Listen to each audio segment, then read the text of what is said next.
Primarily, a lot of people come to see me for autoimmune conditions, allergies, eczema, irritable bowel. But in kids, it's a lot of skin issues like Seth with the eczema, the allergies, the stomach aches, things like that. Patients are demanding that they have more time with their doctor, that they listen to them, that they have more natural ways to treat what they have and really get to the root cause. And as more and more people hear about it, it's just exploding across the country. Most people's doctors are very happy that they're seeing me. I really don't get any pushback, and most of my patients don't from their doctors either, because in most cases they've reached the end of their ropes. They don't know what to do. I'm seeing very complex patients. The conventional doctors don't have time to deal with that. They might have gotten to their wits' end and don't know where else to turn.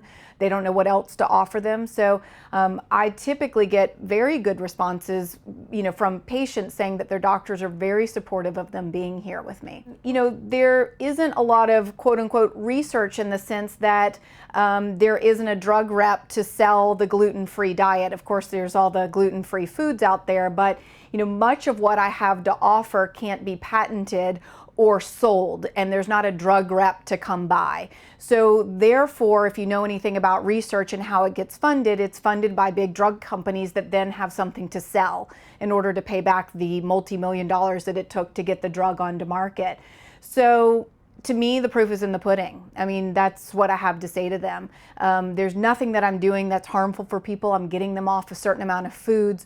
We're fixing their gut and, maybe looking at their toxic load and toxic burden. So the proof's in the pudding is all I have to say. I have testimonials of people around the world getting better. I mean, let's take the concept of leaky gut that really is beginning to hit mainstreaming. First off, what people don't understand is that it takes about 18 years from something being in the scientific literature to reach mainstream medicine and medical schools. And there is plenty of research out there about leaky gut. And we know about zonulin, and that rises as when you have a leaky gut. There are drug companies actively racing to find a drug that blocks zonulin. And there's one out there that I think is in clinical trials right now. Once that gets approved, every GI doctor out there will be talking all about leaky gut and give you their drug for the zonulin blocker. But until that happens, people are like, what is that? That's hokey, that's crazy, where it's all over. I mean, do a literature search, it's all over. Dr. Fasano at Harvard is the leading researcher of leaky gut. And I have many, many scientific articles supporting that concept, in my book. So I like to give the example of our gut sits together with these tight junctions, and we digest and absorb through our teeny tiny villi, and we're digesting teeny tiny particles of food, our micronutrients. And as we bombard our system with antibiotics, prednisone, NSAIDs, certain types of foods, stress, these tight junctions break apart. And then large particles that weren't meant to get into our bloodstream do.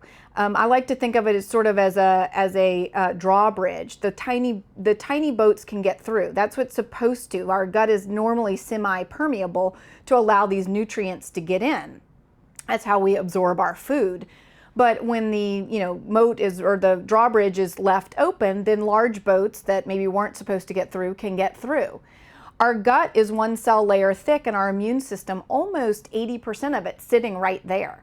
So as you can imagine, as something foreign like a big gluten particle or a casein particle or a virus comes through into our bloodstream and our immune system detects it as foreign, it goes to attack it. And then that creates an inflammatory state. I mean, I could go on and on about this, about how certain molecules of infections or even foods look very similar to some of our own body tissues. And so when our immune system goes to attack that, it can inadvertently attack, say, our thyroid, and then we end up with autoimmune thyroid. It's one of the theories behind, certain types of autoimmune diseases. So it can have enormous impact from some mild inflammation all the way up to your own body attacking itself with autoimmunity. The blood-brain barrier and this gut-blood barrier as well. And 95% of our neurotransmitters are actually made in our gut, something people don't really think about as well. There are a lot here in Austin. We were just in Dallas last weekend. I was speaking at an autism conference, and people were asking for recommendations in the Dallas area. And I mean, I know of one nutritionist that's there that has a clinic, but you know, in big cities like Houston and Dallas, you'd think because of the populations there'd be so many more, but there actually aren't. Many people travel from Houston and Dallas to see me, and probably other functional medicine doctors here. So, I mean, it's what attracted me to Austin is the open-mindedness, it's the healthy attitude, it's the outdoor attitude. So it is a really, I think, a great place for an alternative or functional medicine doctor to practice. My story is one that I am an MD. I went to medical school and I did my training in emergency medicine. I was actually an ER doctor at Dell Children's and at Brackenridge. But I actually went into medicine knowing I would do this. I just didn't know how to get there. So I was president of the complementary and alternative interest group. I did all my electives in holistic and alternative medicine. I had also been a Peace Corps volunteer, so I knew if I never found sort of functional medicine that I could at least do international health and things like that. But yes, I am originally conventionally trained. Cleveland Clinic has a big functional medicine clinic now. So I mean, I think that that's letting you know that there's a large institution that believes that there's something to this. Again, I don't think that this is something that's going to come from the med schools or the insurance companies or the drug companies or the hospitals, because they stay in business, maybe not the med schools, but the other people stay in business when people are sick. And so this is going to come from a grassroots movement of patients hearing other success stories and demanding a different way. Because you know, I only see 4 to 5 patients a day, and I'm a cash-based practice in order to be able to do what I do, because a new patient visit is about 3 hours here. So we have to charge for our time in order to stay in business, and clearly not everybody can afford to come see me. And so it's there are people who can't afford to do this, and they are going to create this you know, mass exodus within, you know, conventional medicine and demand that there's something else. I actually wrote this article for the Huffington Post about gluten, and they said, you know, we want you to cite, when I said there's absolutely no nutritional value in gluten, and they said, you know, we need you to give us evidence about that. And I said, I don't mean to be rude, but that's like saying the sky is blue and you want evidence. I mean, there is no nutritional value in gluten per se. So what nutrient, when somebody says, you know, I want you to go on a gluten-free diet, what nutrient is someone missing?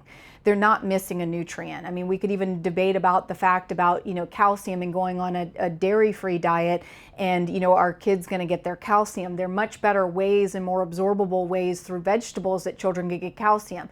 If they're drinking almond milk or one of the other, you know, non-milk-based milks, they are all fortified with calcium. So it's sort of a farce that they're going to be missing out. And I think gluten and dairy for most people are very inflammatory foods, and it's a great place that I recommend patients or parents start with their kids. It's just simply taking out gluten and dairy. I mean, we could argue soy and corn as well because of how inflammatory they are, with the fact that nearly all of it is GMO now. I mean, I did a segment on Dr. Oz, is corn the next gluten? I certainly have people that react even worse to corn than they do gluten. I mean, gluten got so villainized that people aren't looking to these other foods like corn and gluten, which make up a lot of gluten-free foods, and corn is in everything. So I don't think that there's any harm, frankly, in someone giving up corn, dairy, soy, and gluten. I mean, I just, what is the harm? I mean, particularly if you're replacing those really not very nutritious, calorie-dense, highly processed foods with real food, meat, vegetables, fruit. You know, when I was growing up, there was one meal that got eaten in my family. It wasn't, here's what our parents, you know, my parents are eating steak and vegetables and broccoli and brown rice, and here's your TV dinner. I mean, somewhere in my lifetime, it's become the parents' meal and the kids' meal. And I find that many children are coming in on these heavily processed foods, mac and cheese for dinner, cheese pizza. I even see it at Whole Foods. The moms there thinking they're getting this higher quality meal, and maybe it's hormone-free cheese, but it's still a piece of cheese pizza. So if you're changing from that kind of diet to a real whole foods based diet, there's nothing to lose. There's only something to gain. And so I say, if that's what you're doing is getting rid of those foods, go for it. There's really nothing to lose and there's only something to gain from it. So I see absolutely no harm in a parent Googling and changing a diet from a processed diet to a whole foods diet. I mean, we could get into all kinds of other things that they could be Googling and trying on their own. And, that's where I think it's important beyond diet to seek help from a professional, nutritionist or a physician or someone else. But changing your child's diet, again, from a processed diet to a whole foods one, I think everybody could benefit from that.